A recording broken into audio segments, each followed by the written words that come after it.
ഇടുക്കിയിലെ നിഗൂഢമായ മണിമുഴക്കം.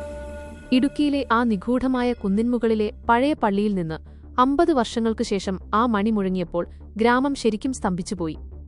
ഒരു വലിയ വെങ്കല മണി മുഴങ്ങുമ്പോൾ ഉണ്ടാകേണ്ട താളമായിരുന്നില്ല അതിന്. പകരം ഹൃദയത്തിന്റെ ആഴങ്ങളിലേക്ക് തുളച്ചു കയറുന്ന അസ്വസ്ഥതയുണ്ടാക്കുന്ന ഒരു വിചിത്ര ശബ്ദമായിരുന്നു അത്. പിറ്റേന്ന് രാവിലെ വികാരിയച്ഛനെ മരിച്ച നിലയിൽ കണ്ടെത്തിയതോടെ ഗ്രാമത്തിൽ ഭീതി പടർന്നു. സിസ്റ്റർ ഐ സിദ്ധാർത്ഥ് സംഭവസ്ഥലത്തെത്തുമ്പോൾ അവിടെ കണ്ട കാഴ്ച ഭീകരമായിരുന്നു. അച്ഛന്റെ കാതുകളിൽ നിന്ന് കറുത്ത നിറത്തിൽ രക്തം വാർന്നിരുന്നു. മുറിവുകളില്ല, മൽപ്പിടുത്തം നടന്ന ലക്ഷണങ്ങളില്ല. പക്ഷെ മരിക്കുന്നതിന് തൊട്ടുമുൻപ് അച്ഛൻ അനുഭവിച്ച മനോവേദന ആ മുഖത്ത് വ്യക്തമായിരുന്നു. നാട്ടുകാർ പറഞ്ഞു, ഇത് പഴയ ശാപമാണ്.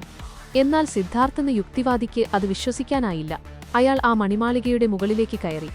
അവിടെ വിചിത്രമായ ചില കാര്യങ്ങൾ അയാൾ ശ്രദ്ധിച്ചു. മണിക്ക് ചുറ്റും വളരെ നേർത്ത കമ്പികൾ ഘടിപ്പിച്ചിരിക്കുന്നു. പഴയ പള്ളിയുടെ തടികൊണ്ടുള്ള ഭിത്തികളിൽ ചിലയിടത്ത് വിള്ളലുകൾ വീണിരിക്കുന്നു. ഇത് വെറുമൊരു മരണമല്ലെന്ന് അയാൾക്കുറപ്പായി. അന്വേഷണം മുന്നോട്ടു പോയപ്പോൾ 20 വർഷം മുൻപ് നടന്ന ഒരു രഹസ്യം പുറത്തുവന്നു. അന്ന് ആ ഗ്രാമത്തിലെ ഒരു സാധാരണ തോട്ടം തൊഴിലാളിയെ നാട്ടിലെ പ്രമാണികളായ 3 പേർ ചേർന്ന് ക്രൂരമായി കൊലപ്പെടുത്തി ആ പള്ളിമുറ്റത്ത് തന്നെ കുഴിച്ചുമൂടിയിരുന്നു. അന്ന് ആ കുറ്റകൃത്യത്തിന് സാക്ഷിയായിട്ടും അധികാരത്തിനു മുന്നിൽ മൗനം പാലിച്ചയാളായിരുന്നു ഈ വികാരിയച്ഛൻ. ആ സത്യമറിയാവുന്ന ഏക വ്യക്തി മരിച്ച തൊഴിലാളിയുടെ മകനായ മാധവനായിരുന്നു. മാധവൻ ഒരു സൗണ്ട് എഞ്ചിനീയറായിരുന്നു. അച്ഛന്റെ മരണത്തിനു ശേഷം നാടുവിട്ട അയാൾ വർഷങ്ങൾക്ക് ശേഷം തിരിച്ചെത്തിയത് ഒരു നിശബ്ദ കൊലയാളിയായിട്ടാണ്. തന്റെ അറിവ് അയാൾ പ്രതികാരത്തിനായി ഉപയോഗിച്ചു. ഉയർന്ന ഫ്രീക്വൻസിയുള്ള ശബ്ദതരംഗങ്ങൾ, ഇൻഫ്രാസൗണ്ട് ഉപയോഗിച്ച് മനുഷ്യന്റെ ഹൃദയമിടിപ്പിനെ നിയന്ത്രിക്കാൻ അയാൾക്ക് കഴിയുമായിരുന്നു. അടുത്ത മണിമുഴക്കം കേട്ടത് ഗ്രാമത്തിലെ പ്രമാണിയായ കരുണാകരന്റെ വീട്ടിലായിരുന്നു. മണി മുഴങ്ങുന്നത് ദൂരെയുള്ള പള്ളിയിലാണെങ്കിലും അതിന്റെ പ്രകമ്പനം കരുണാകരന്റെ മുറിക്കുള്ളിൽ കൃത്യമായി എത്തുന്ന രീതിയിൽ മാധവൻ സംവിധാനങ്ങൾ ഒരുക്കിയിരുന്നു.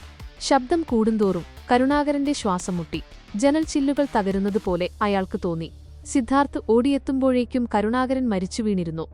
കൊലയാളി അടുത്തതായി ലക്ഷ്യം വെക്കുന്നത് തന്നെയാണെന്ന് സിദ്ധാർത്ഥ് തിരിച്ചറിഞ്ഞു. തന്റെ വീട്ടിലെ ഓരോ വസ്തുക്കളും അകാരണമായി വിറയ്ക്കാൻ തുടങ്ങിയപ്പോൾ അയാൾക്ക് കാര്യം മനസ്സിലായി. അയാൾ ചെവികൾ മുറുക്കി അടച്ചുപിടിച്ചുകൊണ്ട് പള്ളിമാളികയിലേക്ക് ഓട്ടി. അവിടെ ഇരുട്ടിൽ ഒളിച്ചിരുന്ന മാധവനെ അയാൾ കണ്ടെത്തി. മാധവന്റെ കയ്യിൽ ഒരു ലാപ്ടോപ്പും വിചിത്രമായ ഒരു സ്പീക്കറുമുണ്ടായിരുന്നു. നിയമം ശിക്ഷിക്കാത്തവരെ പ്രകൃതിയുടെ ശബ്ദം ശിക്ഷിക്കും സാറേ എന്നു പറഞ്ഞുകൊണ്ട് മാധവൻ ആ സ്പീക്കറിലെ വോളിയം കൂട്ടി. സിദ്ധാർത്ഥിന്റെ ബോധം മറയാൻ തുടങ്ങി. കാതുകളിൽ നിന്ന് രക്തം വരാൻ തുടങ്ങി.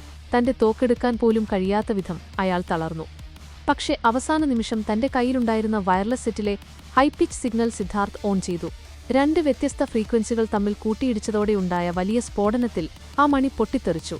ശബ്ദത്തിന്റെ ആ തരംഗങ്ങൾ മുറിഞ്ഞതോടെ സിദ്ധാർത്ഥ് രക്ഷപ്പെട്ടു. മാധവനെ പിടികൂടുമ്പോഴും ആ ഗ്രാമത്തിലെ നിശബ്ദതയ്ക്ക് ഒരു പ്രത്യേകതയുണ്ടായിരുന്നു. ആ പള്ളിമണി ഇനി ഒരിക്കലും മുഴങ്ങില്ലായിരിക്കാം. പക്ഷേ 20 വർഷം മുൻപ് മണ്ണിലാണ്ടുപോയ ആ സത്യം ഇന്ന് ആ ശബ്ദത്തിലൂടെ പുറംലോകം അറിഞ്ഞു കഴിഞ്ഞിരുന്നു.